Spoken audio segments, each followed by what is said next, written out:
ಭಾಷೆ ಕನ್ನಡದ ಎರಡನೇ ಪದ್ಯಪಾಠ ಭಾರತೀಯತೆ. ಈ ಒಂದು ಪದ್ಯದ ಘಟಕ ಪರೀಕ್ಷೆಗೆ ಇರತಕ್ಕಂಥ ಒಂದು 10 ಅಂಕಗಳಿಗೆ ಬರ್ತಕ್ಕಂಥ ವೆರಿ ಇಂಪಾರ್ಟೆಂಟ್ ಕ್ವಶನ್ ಮತ್ತು ಆನ್ಸರ್ಸ್ ಇದಾವೆ. ಆಲ್ರೆಡಿ ಈ ಪಾಠದ ಪ್ರಶ್ನೋತ್ತರಗಳನ್ನು ಹಾಕಿದ್ದೀನಿ. ತಾವು ನೋಡದಿದ್ರೆ ವಿಡಿಯೋದ ಡಿಸ್ಕ್ರಿಪ್ಷನ್ ಬಾಕ್ಸ್ನಲ್ಲಿ 8ನೇ ತರಗತಿ ಕನ್ನಡ ಪ್ರಶ್ನೋತ್ತರ ಅಂತಾನೆ ಒಂದು ಪ್ಲೇಲಿಸ್ಟ್ ಲಿಂಕ್ ಇದೆ, ಅದನ್ನು ಒತ್ತಿ ನೋಡ್ಬೋದು. 8ನೇ ತರಗತಿಯ ಎಲ್ಲ ವಿಷಯಗಳಲ್ಲಿನೂ ಕೂಡ ನಾವು ವಿಡಿಯೋಗಳನ್ನು ಮಾಡಿದ್ದೀವಿ. ಪ್ಲೇಲಿಸ್ಟ್ ಲಿಂಕನ್ನು ವಿಡಿಯೋದ ಡಿಸ್ಕ್ರಿಪ್ಷನ್ ಬಾಕ್ಸ್ನಲ್ಲಿ ಪ್ರೊವೈಡ್ ಮಾಡಿದ್ದೀನಿ. ಅವುಗಳನ್ನು ನೋಡಿ ಅಂತ ಹೇಳ್ತಾ ಈ ಘಟಕ ಪರೀಕ್ಷಾ ಪ್ರಶ್ನೆ ಪತ್ರಿಕೆಯನ್ನು ಶುರು ಮಾಡೋಣ. ಈ ಕೆಳಗಿನ ಪ್ರಶ್ನೆಗಳಿಗೆ ಉತ್ತರಿಸಿರಿ. ಪ್ರಶ್ನೆ 1, ಪರ್ವತ ಹಿಮ ಯಾವ ಎತ್ತರಕ್ಕೆ ಎದ್ದು ನಿಂತಿದೆ? 1 ಅಂಕ. ಸರಿಯಾದ ಉತ್ತರ ಪರ್ವತ ಹಿಮ ಆಕಾಶಕ್ಕೆದ್ದು ನಿಂತಿದೆ ಅಂತಕ್ಕಂಥದ್ದು ಸರಿ ಉತ್ತರ. ಪ್ರಶ್ನೆ 2, ಪೆರದೆರೆಗಳು ಯಾವುದಕ್ಕೆ ಮುತ್ತು ನೀಡುತ್ತಿವೆ ಅಂತ ಇದೆ. 1 ಅಂಕಕ್ಕೆ. ಸರಿಯಾಗಿರ್ತಕ್ಕಂಥ ಉತ್ತರವಿತ್ತು ಈ ಪೆರ್ದರೆಗಳು ಕವಳಿಗೆ ಮುತ್ತು ನೀಡುತ್ತಿದೆ ಅಂತಕ್ಕಂಥದ್ದು ಸರಿಯಾದ ಉತ್ತರ ಬರ್ತದೆ. ಕರಾವಳಿಗೆ ಅಂತಕ್ಕಂಥದ್ದು ಸರಿಯಾದ ಉತ್ತರ. ಪೆರ್ದೆರೆಗಳು ಕರಾವಳಿಗೆ ಮುತ್ತು ನೀಡುತ್ತಿವೆ. ಪ್ರಶ್ನೆ 3, ಹಸಿರು ದೀಪವನ್ನು ಎಲ್ಲಿ ಹಚ್ಚಲಾಗಿದೆ ಅಂತ ಕೇಳಿದ್ದಾರೆ. 1 ಅಂಕಕ್ಕೆ. ಸರಿಯಾದ ಉತ್ತರ ಹಸಿರು ದೀಪವನ್ನು ಬಯಲ ತುಂಬ ಹಚ್ಚಲಾಗಿದೆ.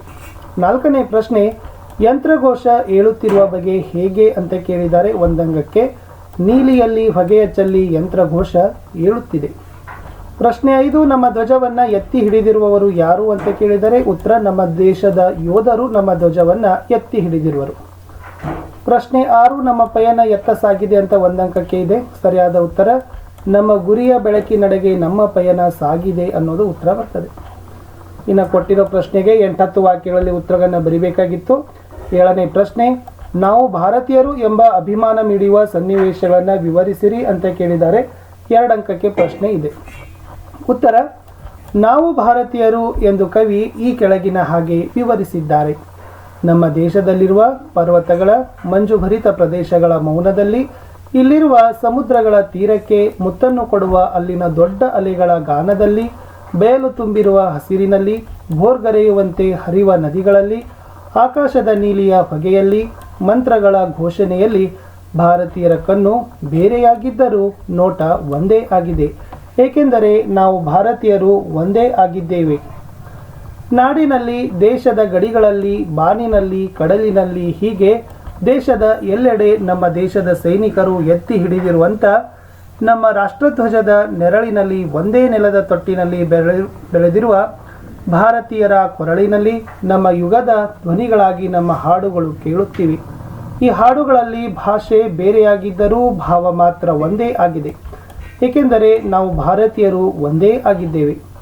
ನಮ್ಮ ದೇಶದ ಸ್ವಾತಂತ್ರ್ಯಕ್ಕಾಗಿ ತಮ್ಮ ತನು ಮನ ಧನವನ್ನು ಅರ್ಪಿಸಿರುವ ಹುತಾತ್ಮರ ಸ್ಮರಣೆಯಲ್ಲಿ, ನಮ್ಮ ಬದುಕಿನ ಕಷ್ಟಗಳಲ್ಲಿ ಸಹಾಯ ನೀಡುವ, ನಮಗೆ ತಂಪನೆಯ ಆಶ್ರಯ ಕೊಡುವ ಕರುಣೆಯಲ್ಲಿ, ಬಾಳಿನ ಪಯಣದಲ್ಲಿ, ಪಯಣವನ್ನು ಮಾಡುವಾಗ ಏರುವಲ್ಲಿ, ಬಿರುಗಾಳಿ ಬೀಸುವಲ್ಲಿ, ನಮ್ಮ ಗುರಿಯನ್ನು ತಲುಪುವಲ್ಲಿ, ನಮಗೆ ಜ್ಞಾನವನ್ನು ಪಡೆಯುವ ಹಂತದಲ್ಲಿ, ಒಟ್ಟಿನಲ್ಲಿ ನಮ್ಮೆಲ್ಲರ ಬದುಕಿನ ಸಾಹಸದ ಪಯಣದಲ್ಲಿ ನಾವುಗಳು ದೇಶದ ಯಾವ ಮೂಲೆಯಲ್ಲಿರಲಿ, ಹೇಗೆ ಇರಲಿ, ನಾವೆಲ್ಲರೂ ಒಂದೇ ಆಗಿರುತ್ತೇವೆ, ಏಕೆಂದರೆ ನಾವು ಭಾರತೀಯರು ಒಂದೇ ಆಗಿದ್ದೇವೆ.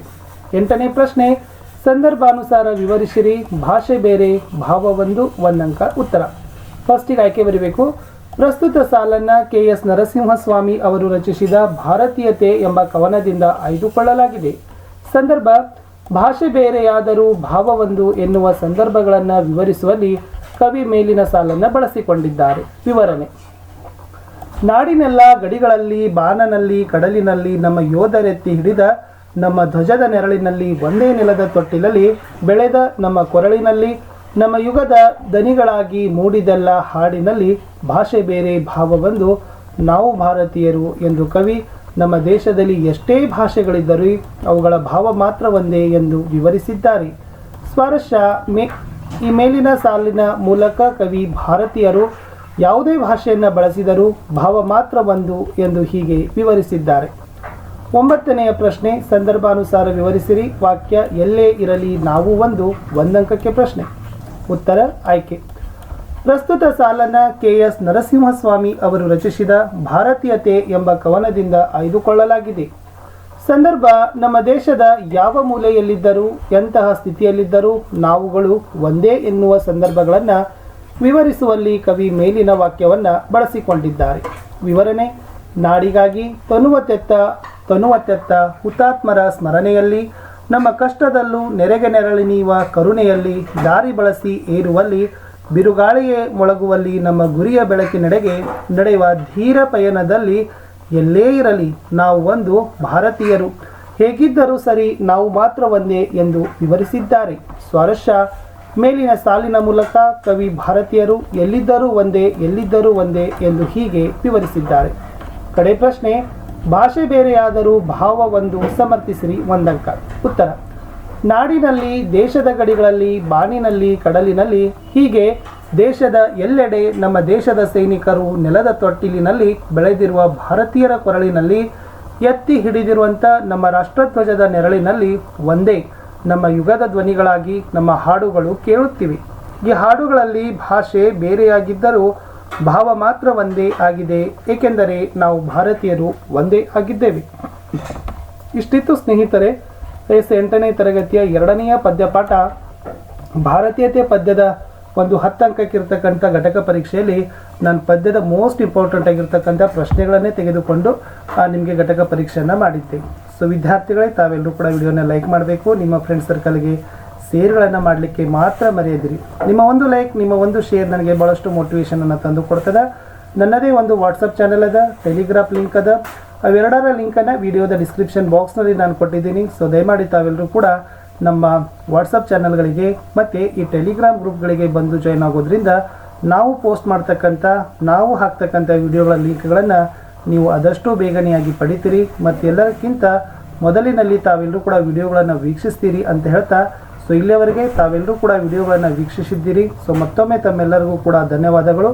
ಸೊ ದಯಮಾಡಿ ನಮ್ಮ ವಾಟ್ಸಪ್ ಗ್ರೂಪ್ಗಳಲ್ಲಿ ಮತ್ತು ಈ ಚಾನಲ್ಗಳನ್ನು ದಯಮಾಡಿ ಜಾಯ್ನ್ ಆಗಿ. ಅಷ್ಟೇ ಅಲ್ಲದೆ 8ನೇ ತರಗತಿಯ ಕನ್ನಡದ ಜೊತೆಗೆ ಇಂಗ್ಲೀಷ್, ವಿಜ್ಞಾನ, ಸಮಾಜ ವಿಜ್ಞಾನ, ಹಿಂದಿಯಲ್ಲಿ ಸಹಿತ ನಾವು ಎಲ್ಲ ಪಾಠದ ಪ್ರಶ್ನೋತ್ತರಗಳನ್ನು, ಈಗ ಹೊಸದಾಗಿ ಸಮಾಜ ವಿಜ್ಞಾನ ಮತ್ತು ವಿಜ್ಞಾನದಲ್ಲಿ ನೋಟ್ಸ್ಗಳ ವಿಡಿಯೋಗಳನ್ನು ಪೋಸ್ಟ್ ಮಾಡ್ತಾ ಇದ್ದೀವಿ. ದಯಮಾಡಿ ಅವುಗಳನ್ನು ನೋಡೋದ್ರ ಜೊತೆಗೆ ತಮ್ಮ ನಾಲೆಡ್ಜನ್ನು ಹೆಚ್ಚು ಮಾಡಿಕೊಡ್ರಿ ಅಂತ ಹೇಳ್ತಾ, ಸೊ ಮತ್ತೆ